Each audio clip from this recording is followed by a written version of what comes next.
గణిత పరీక్ష యందు పావనికి 85% మార్కులు పొందింది.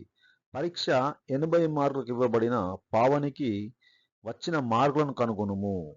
చూడండి సింపుల్ క్వశ్చన్ అండి. ఇక్కడ 100% అంటే ఇక్కడ 80 మార్కులకు ఉన్నది క్వశ్చన్ పేపర్. అంటే ఇది 100% అనుకోవాలండి.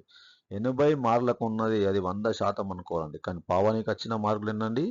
85% మాత్రమే. యూనిటరీ మెథడ్‌తోని 100%కి 80 మార్కులు అయితే పావనికి వచ్చిన మార్కులు ఎంతండి? 85% కదా. 85%కి ఎన్ని మార్కులు అంటే 85 ఇంటూ 80/100 అండి. 85 ఇంటూ 80/100 అండి. 0, 0 క్యాన్సిల్ అండి. ఓకే. 2 4s అండి, 2 5s అండి. ఓకే.